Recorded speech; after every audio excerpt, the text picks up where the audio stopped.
Welcome to Soul of Travel podcast. I am very excited today to be joined by Lynan Saperstein, who is a retreat leader and luxury marketing strategist.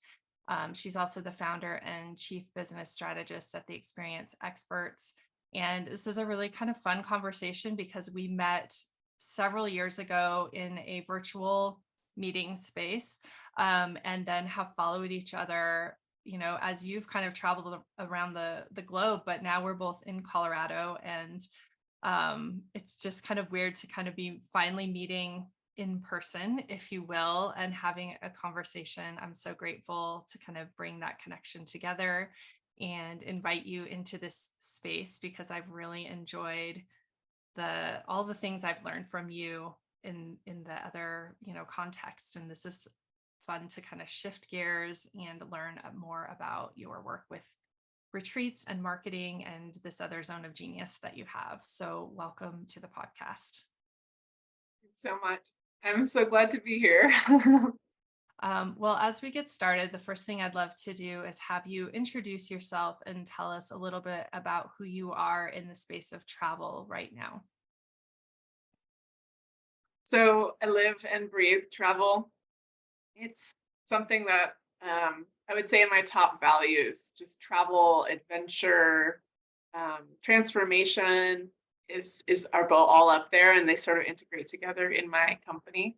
So we're the Experience Experts, and we're a marketing and advertising agency for boutique travel destinations. But we really dialed in really toward the end of the pandemic time to our specialty, which is wellness and transformation. So retreat centers, venues that want to hold space for people's growth, people's expansion, people's healing. And I've worked with properties all over the world on almost every continent. We haven't done anything in Antarctica yet, but we'll get there one day maybe.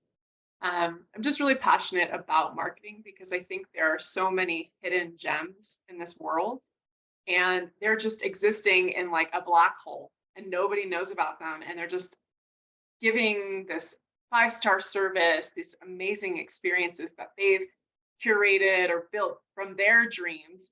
And my goal is to build that platform to illuminate, to create a way for those hidden gems. And I love the analogy of sort of the lotus. A lot of them have been in the mud, they've been in the muck, and they don't know how to be seen. They don't know how to increase their visibility. And so that's what I do. And I'm someone who's passionate about personal growth and spirituality, my own personal journey since I was 16 years old, going to seminars, reading all the books, and then eventually attending retreats and big conferences. And I have some event production background as well. So integrating all of that in, and I'm still hosting my own retreats. I had one last year in Mexico, but mostly supporting retreat leaders and retreat venues to really launch and share all the magic that they hold. Yeah.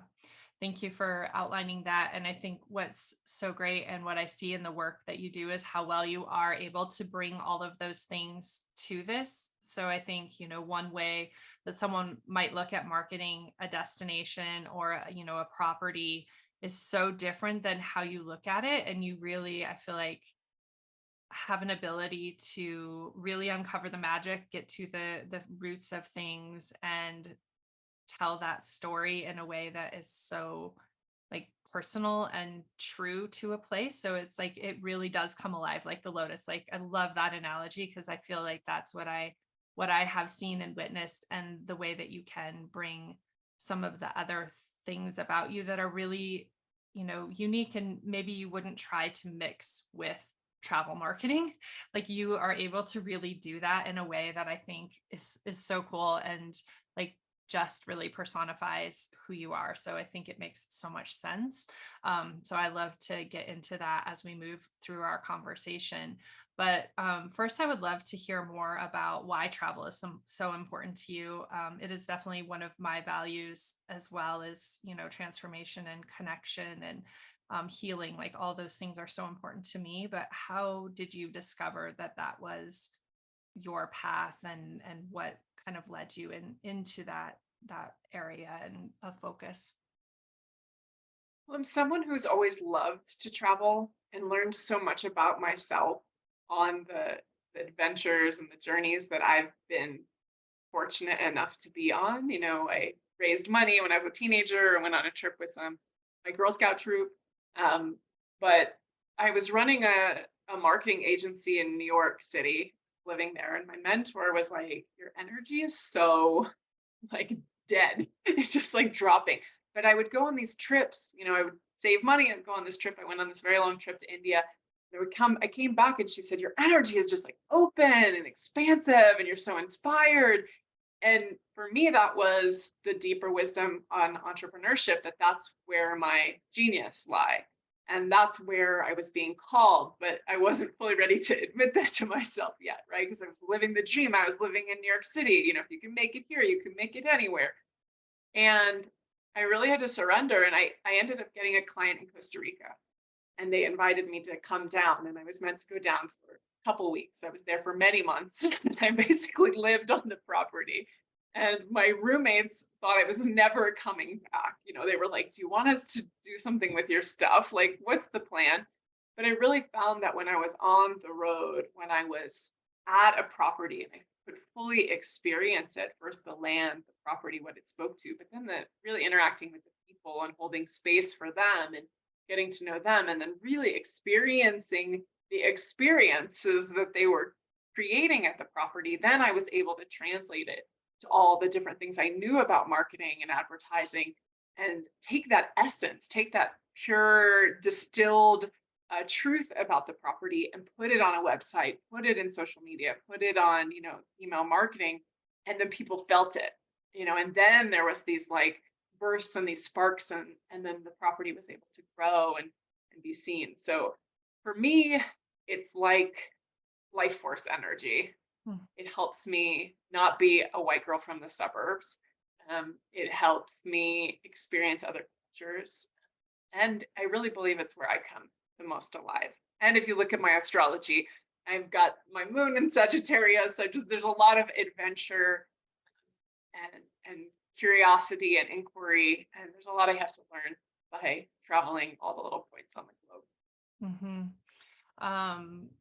I love that you mentioned we were just talking about astrology before this, and I think it's, for me, I love that as well. That's a kind of a tangent, but how much you can learn about yourself and validate the way that you feel like you are when you see that laid out. And so for you, I know for me too, like I'm really drawn to community, and everything basically for me lands somewhere in the realm of community.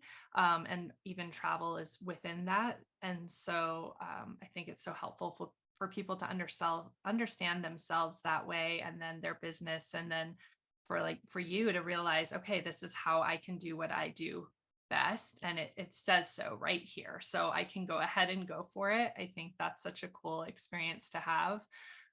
So you began to travel quite a lot and align that with your work, and became really, I think, determined to live a location independent lifestyle and create business that supported that. How did you do that? And how did that impact like your growth at that point in your life? I did it slowly at the beginning because I was terrified. And back then, barely anybody was doing this. This was over 10 years ago. And barely any women were doing this. Like solo female travel was not even a thing. And I went to Costa Rica. That was the first place. And I didn't even bring my laptop. I had an iPad with a keyboard, and I had very unreliable internet. I was doing calls in the back of bars. I mean, I was doing the very best I could. I was paying for like fancy cocktail at a fancy hotel just so I could use their Wi-Fi. So I learned slowly, and I found community, right? So there was a woman, Natalie Zisson, who I don't even believe she does this anymore, but she was the suitcase entrepreneur from New Zealand, and she did some mentorship for me. And then I got clients, and I would really encourage them to fly me out. So that was really one of the bigger pieces. And a lot of them were properties, so they could house me quite easily. And so that was part of the process, was like building that into contracts, building that into proposals, and then delivering once I was there, and really immersing myself in the culture and in that dynamic of their company, but then also being able to experience that place and live there and be a part of that community. And so I got a client in Italy, and I got to spend the summer in Puglia on the heel of the boot, and it was transformational. It was challenging. It was stretching me. Like I wasn't allowed to drive a moped, so I had to drive a bicycle around, and but I had such a fun adventure, and then it just built from there. I really built my whole business. I built my systems. My whole team was virtual. My whole team was all over the planet and in different time zones. I was building my network in different continents. So I was getting referrals. I was being, oh, everyone in Costa Rica knew who I was and who the experience experts were. Then I was working in Italy. Everyone in Italy started to know about us. We had a handful of clients in Indonesia. So it was just starting to spread, and then let that guide the company. And now that's the momentum that it still carries. Mm-hmm. I think that that's really beautiful to understand, like kind of starting small and leaning into what feels good, and then just kind of doing the next thing and seeing where it goes. And I know as entrepreneurs and business owners, we sit down and write our business plan, and this thing that we're working toward seems so impossible because it's so far away. And we're not really told, I think, to just take those small bites or lean in and then shift and then lean in and shift. And then you're not even on your business plan anymore. You're somewhere else out there. But I think that really allows us to grow in the right directions, but it's so contrary to, I think, a lot of the coaching and support that we can get as entrepreneurs. And I know I've felt that in my own journey over the past 5 years. Like, I'll think this thing sounds great, and people are thinking, well, that doesn't feel very aligned with what you said you were doing. And so we'll talk more about, really leaning into your intuition, but it sounds like that was important in your journey as well, to kind of just take one thing and then add on to the next and the next and the next. And it's been so expansive because I was at that property in Costa Rica, and I remember waking up like about halfway, a couple months in, and on the beach meditating before I went to work.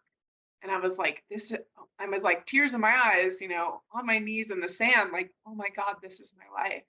And that was 11 years ago, so there was even more I had to grow into, but I was already starting to build the pieces of my dream job that I had to create because it didn't exist yet. Yeah. Oh, and I've definitely had those moments. I mean, I was just leading a retreat in Alaska, and I was like, this is like what I do. And this is insane. And it's like, it's so beautiful, and I love it so much. And it doesn't feel like this could possibly be work. And maybe we could even, this wasn't on our list, but to talk about this a little bit, is like, what do you do when you actually love what you're doing so much that I sometimes feel like I fall off because of that. Like, I think, well, this can't actually be the thing that's work because I love it. And I'm connecting with incredible people. Even doing this podcast, every time I get done with an interview, I just am, usually my face hurts because I'm smiling so much. And I can't believe I just spent this time connecting with another person and hearing their story and honoring their journey. And it doesn't seem plausible that this is a thing that we could do. Have you come up against that as well? I mean, those moments are overwhelming sometimes. I think there is a ceiling for everybody, for happiness, for growth, for peace, for just like feeling in alignment. And I've definitely been there. And it's not permanent. It's not like a glass ceiling that exists and you keep bumping up against it every time. You push it a little bit, you give yourself a little bit more space. But while you were saying that, I mean, I definitely have had that experience, but I really believe that this is what is everyone's birthright for their purpose or for their journey in life. And that this is the way that jobs are actually meant to be created, and companies are meant to be created. We're not meant to be worker bees and cogs in a wheel. We're meant to be all sharing our unique gifts. And, some people are leaders and some people prefer to be behind the scenes. And there was periods in my life where I preferred to be on the team and really be a team player. And there were some other times I wanted to step out on the stage. And there's different payments in that time, and there's different energy exchanges. And I've been given gifts that weren't financial, that were more priceless than any money you could put in my bank account multiple times in my life, because I've chosen this path. And this path hasn't always been easy. And it has stretched me. One of my biggest quotables is that entrepreneurship is the greatest and the most luxurious spiritual journey you can give yourself, because everything on your karma, dharma, life path that's meant to come up to be healed will show up on that entrepreneur path. I've worked with versions of my mother so many times, I cannot tell you, but it's just another aspect, and it's a proxy for me to move that energy and to heal it and to communicate and through that person.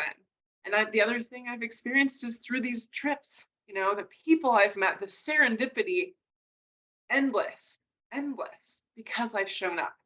And that's what I really believe, if people step onto that dharmic path, which is what you've done with your retreats. The right retreat attendees come up, they're your mirrors and your triggers, and you can just keep showing up for it. And it will hurt. And it will be painful, and it will be the highest highs and the most joy and the most happiness you've ever experienced in your entire dreaming, anything you could imagine. It's beyond that. Yeah. I just have to go back and listen to this again later when I can reflect on what you just said. But I feel like, yes, like there's so much in that feels incredibly resonant. And it is like, I'm so glad that you acknowledge it's like, it's not always beautiful and easy. And in fact, more times than not, it is not beautiful and easy, but there's also some beauty in that, the fact that it's not. And I just think all the time when I'm about to start something else for my business, and I'm like, okay, are we ready to grow through this? Because it's going to be so bad for a little bit of time.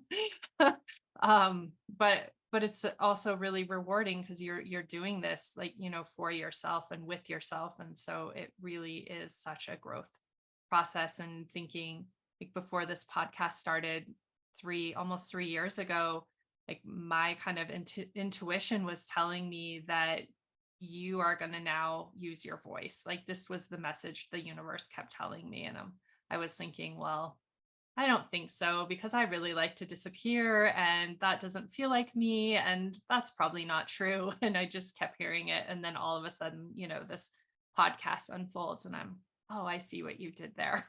That was really clever. But I think, like what you were saying, it's very much your path of growth, and it's really profound when you can start to witness that.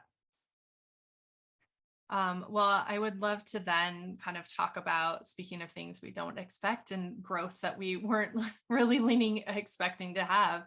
You had a very unexpected experience during the pandemic that led you to living in India and Thailand, and really then becoming the recipient of a lot of the work and healing that you had created for others. You had time to bring that to yourself. And I would love for you to share a little bit about that experience.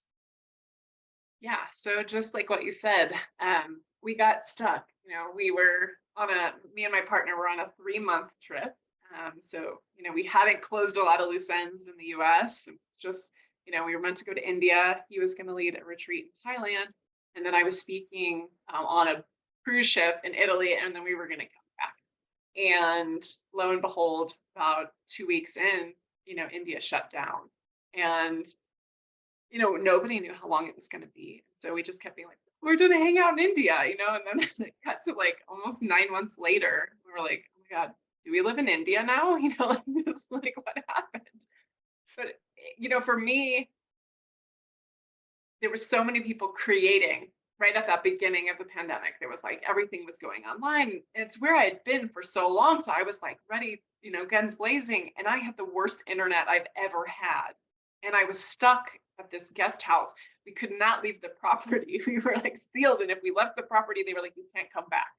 So I got special permission to use this library that was on the edge of the property that had internet, that I found out, but it took me a month. And they would let me go at night so I could do US phone calls. But even then I was pissing them off. The night guard hated me. I was there till like 2 or 3 in the morning. I mean, it was a whole thing, but we were super isolated.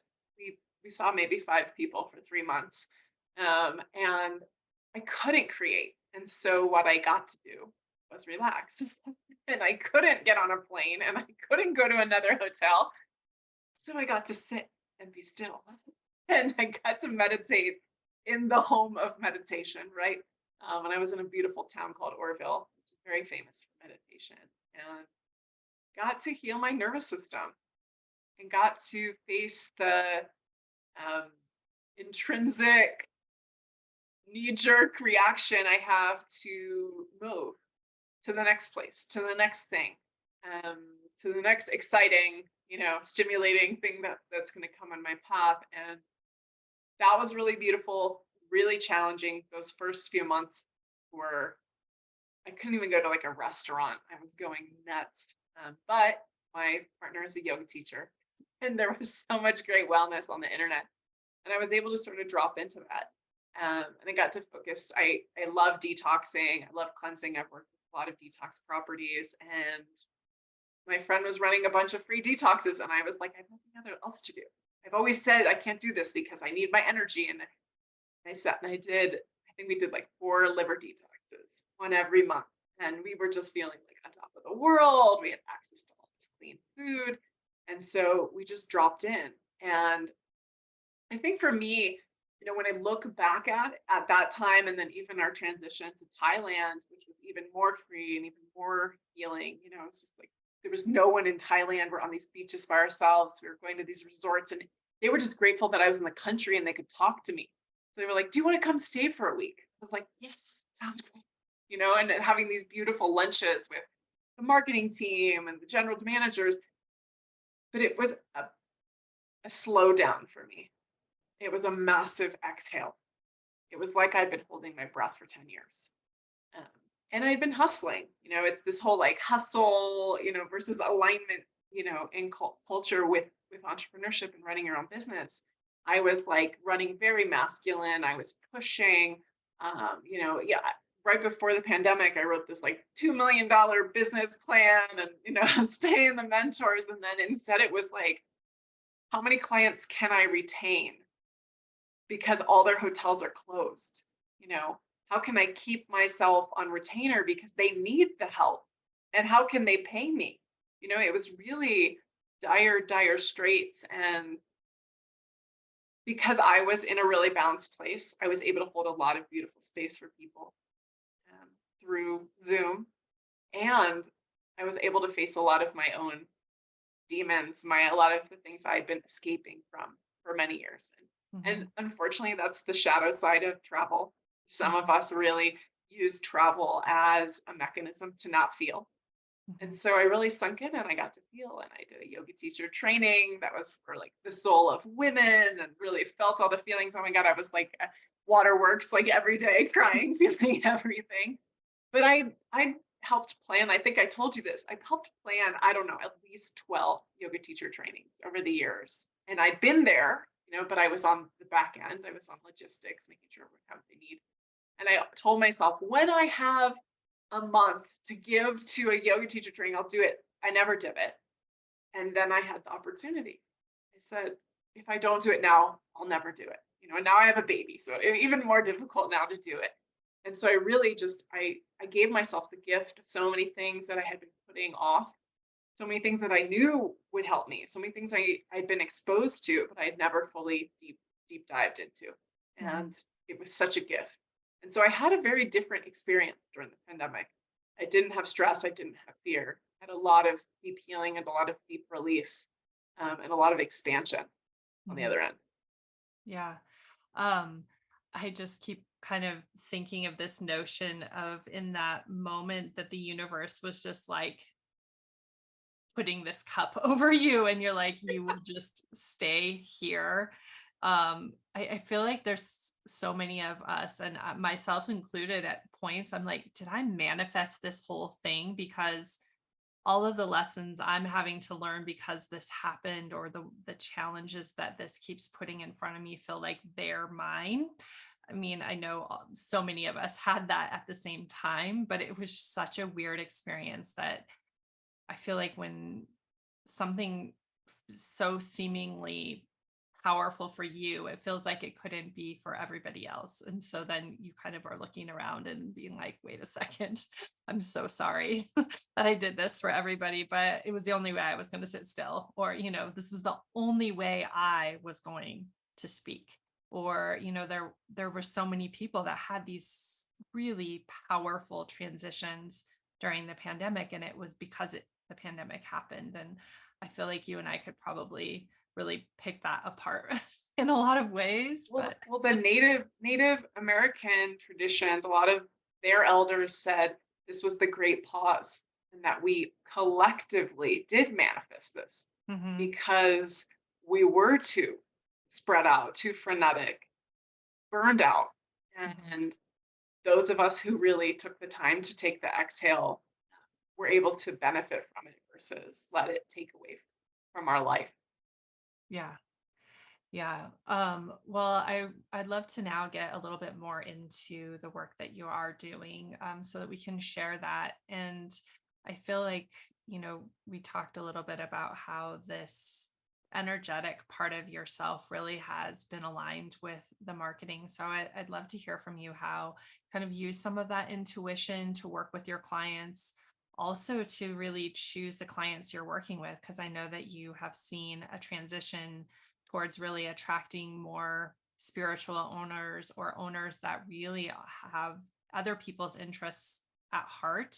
And I think that's part of where they get stuck in the mud. I know that's for me, like when you're really thinking about other people, you are sometimes forgetting to help yourself kind of come out of that situation. So, how do you both kind of find the right clients and then help like nurture them through that process? Yeah, let's see if I can break all that down.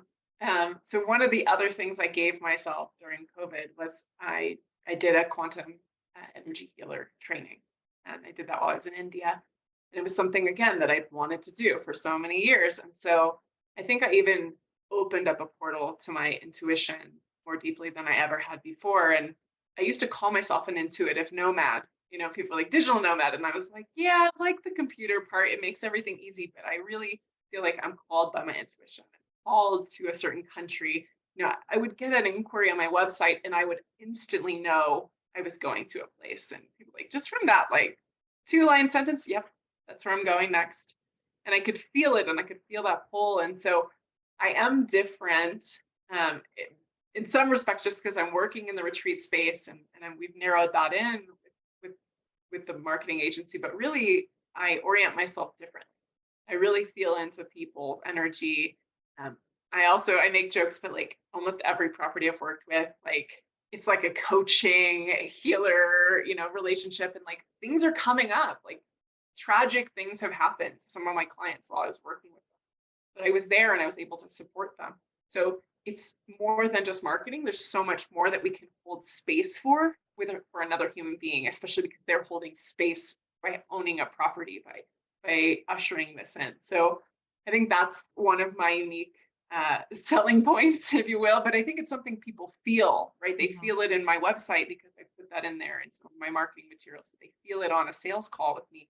They're like, this feels really good. Who's this woman? I want to connect with her. And and over the years, I used to call it. We used to call ourselves a boutique travel marketing agency, and so we worked in all aspects of travel. And I've done everything from like yachts and shopping center. I mean, I've done all kinds of crazy marketing, but they were not aligned, right? They were not always. And so what I started to look for was that common denominator of like the client that felt so good to get on a call with, or that I was so excited to support. And there was always these like tendrils of live events. Even the shopping center in Sedona, they have a chapel on the property.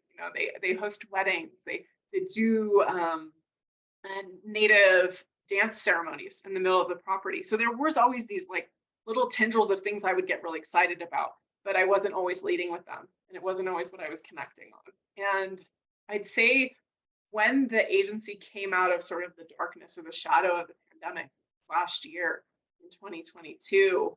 It came in fast. It was like a flood, but it was a lot of spirituality. And it was interesting. I hadn't done anything specific with my own marketing, but it was just energetically what I was attracting. And I think it's what the collective is craving and asking for. They weren't just looking for boutique hotels, which are my specialty and I love them. But I was working with a beautiful boutique hotel in Baja called the White Lodge, but they have a temescali, they have a medicine woman, Maria Elise, she comes in, with her copal, she leads sweat lodge, she does cacao ceremony, like authentic cacao ceremony. Her family grows the cacao. It's not just, and then she was working with their spa to create these treatments. I mean, she has an ayahuasca massage, like that feels like that releases the DMT in your brain. It's like, whoa. And I would get so excited. And so I think on those type of sales calls, those people were like, we want to work with Lynan. She gets it. And, the property that we are working with in Colombia that's opening a big healing detox center, I mean, consistently what the owner said to me was like, you get it because you live it and you're doing this. He's like, you've done liver cleanses, you've done these detoxes, you've done the meditations. He's like, I don't have to sit and explain it to you. And so I think, this is like the nuance of wellness, right? We're not just talking about spa, we're not just talking about taking a relaxing vacation. We're talking about taking people really deep into their psyche. We're taking them deep into nervous system healing. We're bringing in indigenous traditions of the land that we've, for the most part, forgotten, but that have worked for thousands of years for many different cultures. And they're rising because they're needed. They're rising because we are desperate to heal. And so for me, it's been this really exciting journey of, walking my talk. These are the things that I love. These are the things that I've tried my best to share. The retreats that I've been hosting, they're called Trailblazers retreats. I always said what I was doing was curating what was working for me, over that year. It was the healers, it was the venue, it was the destination that like really was a catalyst for my life. And then I was just bringing my tribe there and giving them the gift of it. And that's the same thing I do with properties. There's some sort of essence of magic that they, there's a reason that they wanted to build this property there, the reason why that whole team came together. And I just need to figure out what it is and then help them share that message, find the language and find the visual storytelling and help them dial down their offerings because sometimes they want to share everything. Mm-hmm. But, without triggering everybody because there's a lot that gets brought up. And so I feel, just extremely fortunate, like you said, to meet the people that I've been able to meet, to go to the places, beautiful spaces I've been able to visit. I just I bow in deep gratitude because I get to do this for a living. Mm-hmm. Yeah, thank you. I think I love so much that, the thing of the clients saying, that you get this and they don't have to kind of find language for their essence. I think that's really hard to do, especially for ourselves. So it's great that you can kind of come in and then help that take shape. Because I think we have these moments and these emotional connections and these things that are very intangible. And then you have to try to sell it. It's a really hard thing to do, especially when it's really close to you. I also find that to be true with my retreats as well. Like for me, I'm like, one, I just want to give you this gift. Like, I want you to have this experience. It will mean so much to me. That kind of goes outside of every like marketing messaging thing that we're taught as well. And then, this idea that something is really not understood by most people, then you have to find a way to tell them what it is without kind of destroying what it is, which I think also I have, this is something very slippery for me, but in watching what you do, I feel like you have a beautiful way of being able to do that, or to kind of bring that out of people if they don't see it in themselves. And that's really what I was thinking, is that I think for some of these people that you're working with, this might be the first time they're really feeling seen in this way. And so the gift that you're giving them is just that recognition of something that maybe they know to be true about their land or their property or their gift or their wisdom. And you are showing up and seeing it. And that's just such a powerful exchange in and of itself, that I think that is a real gift that is happening. I would imagine that maybe is energetically a little bit of of what's bringing those people to you, because they know that you are seeing it. And you were saying, being on the calls with the people getting very excited because they feel that in you. And we were talking about that before we got on this call, that's the same. The very first Zoom call we were on, I'm like, whatever that is right there, I need to like be adjacent to it, and have felt the same way. And I love when that happens between people. And it kind of goes again to like, is this business or is this just self? And it's so cool when those things kind of start to come together and override one another. That's pure connection, right? There's nothing contrived or manipulated to have that type of connection. And when people get seen and feel that way, the visibility, it's this confidence that like intrinsically, innately grows. Maybe before they were hiding, but they didn't realize it, or even there was a way they were energetically keeping, the property safe and not growing it, not letting it be full or booked out, booked solid, which is one of my big things I want people to have. And then they like, okay, you can see me, because there are people who will get it. And then, then the floodgates can come in, and then all the people who've been, again, literally crying themselves to sleep, searching high and low for you, can locate your property, can locate your retreat experience, and they can be like, oh, you're the answer to my prayers. They can Mhm. say, yeah. Yeah. Oh, and I think, that's one of my motivators too. Like every time I think I don't have the energy to keep doing this or to keep creating these experiences, I just think of that person who's sitting there waiting for it. And I'm sure that's the same driver for you. Like you get to reach so many people actually, like through your work, because you are being a catalyst to this for these businesses and these properties, and the magic that they're kind of waiting to bestow upon somebody else. I think it would, for me, that would be a really powerful experience to be able to kind of witness that happen. It is. And then you get in the weeds and you forget that's what you're doing. Like, Yeah. we were just talking about creating a business that's for you and for your own self. But the reason we're being pulled or drawn forward into our best selves is so we can give, so we can be sort of vibrating and rippling this impact out. And actually, just this week, somebody sent me a voice message I hadn't heard from in a while, and just said, thank you for your impact in my life. And thank you for being a leader in so many people's lives. And right now, there's a lot going on in my life where I don't feel so outward and I don't feel like I'm impacting that many people's lives. But you realize just that for me, that's the scalability to retreats and to travel, is that we have the opportunity and we have this privilege of reaching many, many people. I've worked in a hotel that has 333 rooms, right? So the marketing that's gone out for that has reached, every single time that hotel's full, and then everybody who's just following that hotel. And so what an opportunity, what a gift. Hmm. Yeah. Well, one of the things that we had talked about, and you kind of alluded to being more inward in this moment, is you're being a new parent, which we also could talk about so many of the magical things with that. And I think like reframing parenthood and motherhood and like magic of all of that.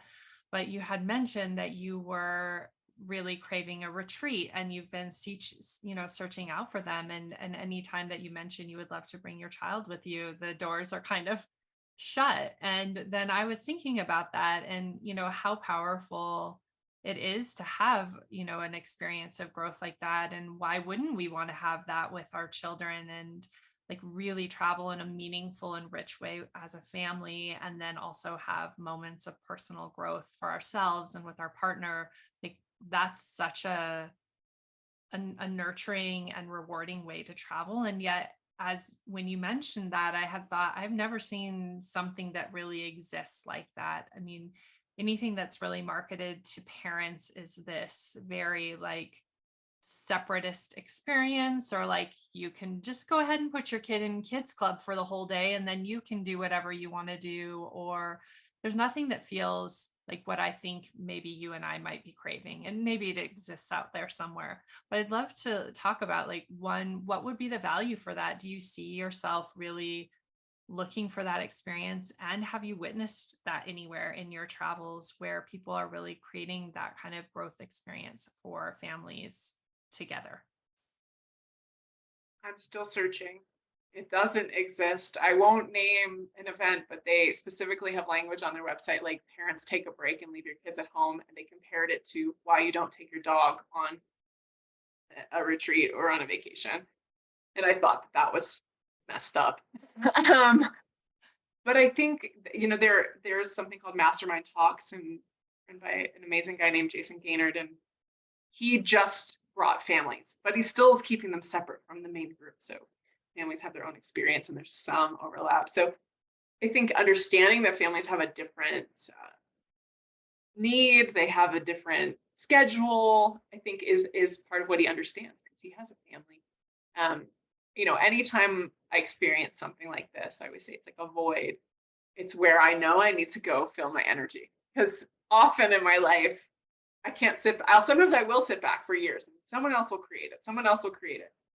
And then they don't. So then I got to go do it or at least get it going.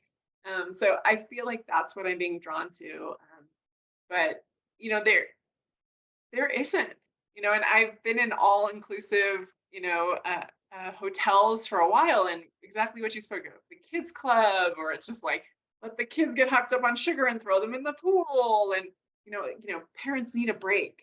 And what is it if we have like parents have growth for them and kids have an experience? And I've had people bring their children on my retreats, mostly older children, 9 to 16. But what does it look like if babies come? And I've been to retreats where babies came and they had part-time childcare and part of the time they came in. But what does it look like, again, the village? If you think of how villages operated, and even how a lot of ceremonies were often created in tribal situations. The babies were there, the children were playing, they're not disruptive because they know how to interact in those spaces. And they're being exposed to that stuff while their brains are growing, while they're developing their perspective on the world, while they're developing a nervous system, and they're with these people who are healing, who are growing, who are connecting, and they're like, oh, this is how, they're trusting. And so, yeah, I don't know what it looks like just yet. I haven't seen it. I swear I'm looking high and low. I just found out there's this sort of wellness, all-inclusive in Mexico that has a child piece that has like Waldorf. And so my next thing is to go down there and check it out. But, from what I've seen is no, not yet. And what does it look like if we open that up? And what does it look like if we look back to some indigenous cultures and how they've integrated children into their healing and their community and their growth? But Yeah. again, we've got a ways to go. Yeah. And I think so powerful. I mean, I know your daughter is very young, and mine are now, my youngest is now 8, but like the things I've learned through them and through their like experiences and awareness, and like their like innate connection to all the things before we kind of start scrubbing it down, is so powerful. And to think if you actually kind of traveled in a way, or healed together in that way, the things that you can learn from them. And one of the most kind of profound and like terrifying and beautiful things as a mom, when my youngest daughter was probably like 3, she just kept waking up at night crying, and she just kept saying like, and I think this was right in the pandemic too, but like, she's like, this world is too hard. I just want to go back to where I was. And like, we watched the movie Soul together. I don't know if you've seen that one yet, but when she watched that, she just cried. And I was like, man, like, if I could figure out a way to know what you know right now, I can't even imagine. But she like came to this earth like so wired in a different way, and I try to be really conscious of that. And so then you think, if you could be traveling like this and experiencing, and obviously we can cultivate this in our own daily lives, which I'm sure you do and I try to do as well, but the idea of something kind of being geared towards a community of people, or groups of people traveling in this way. And I know a few people that do like transformational family retreats, and they spend time like kind of writing letters to one another, and they use these different elements of healing. But I think it could be really important, because I think again, if we're going to talk about our paths of growth, parenthood, holy cow, talk about mirrors and everything else that gets held up to you on a constant basis. I hear myself all the time. I'm like, this is triggering me right now. Just give me one moment. And even I heard one of my kids the other day be like, I feel like this is triggering me right now. It's like, okay, maybe I've relied upon that statement too many times, but I think we just haven't explored maybe parenthood as a growth process. And then this kind of, when this is the way we know how to grow is travel and retreats, like I think it's a natural place for us to step in and be like, hey, what exists for this? I would love to see it. Me too. Me too. Well, before we end our call, I just want to give you the opportunity to let people know how they can find you and work with you if they're not already just appearing in your space. And then I have a few rapid fire questions for you. Sure. So that experienceexperts.com. We're on Instagram, we're on Facebook. You can find me personally on Facebook and LinkedIn. I love to connect with people. I often say on podcasts, if you hear something that resonates, if something is popping or sparking, please reach out. I have literally hung out with people who heard me on a podcast and they've become dear friends of mine. So it's not foreign to me for that to be happening. And yeah, we do work with venues. We do consult with retreats, and we work all over the world. And we are selective, but if we aren't the solution, it would be my pleasure to help you find somebody who can support you. I know there are these hidden gems, and I want to make sure that they get illuminated all over the planet. I'm also available to speak at retreats. So if anybody's hosting anything and something I said resonates, you love to speak at events. Excellent. Thank you. And I would definitely just like really validate what you said, because sometimes people hear people say that and they think, well, they mean that, except not for me. And I would just like to honor that. I feel like that is offered in the truest way for an invitation for connection. So the first question I have for you is, and this is going to be perfect, but what are you reading right now? I don't know that this is what you're reading right now, but I know you had a book right when we sat down. So maybe both. I'm actually reading Braving the Wilderness by Brene Brown, and also lots of little kids' board books. But a book that I'm always reading and sharing with clients is this book, The Power of Moments, by Chip Heath and Dan Heath, to come back on and talk about that. Yeah, that would be great. Also, I'll have to share with you some of my very favorite board books because that is such a fun experience with kids. What is always in your suitcase or backpack when you're traveling? Packing cubes. I love them. They help me keep my life in a suitcase organized. Yeah, I have so many cubes and satchels and things for organization. It's probably, and I would say my laptop stand, my portable laptop stand, my roost, that's probably also key. So I'm not pushing over. Mm-hmm.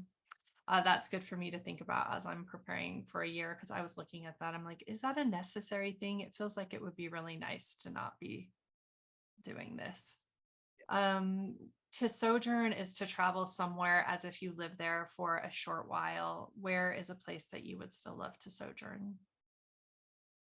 Oh my gosh, so many places. Right now at the top is Egypt. What do you eat that immediately connects you to a place that you've been? Chai tea. I have it a couple times a week. Takes me back to India. Yeah.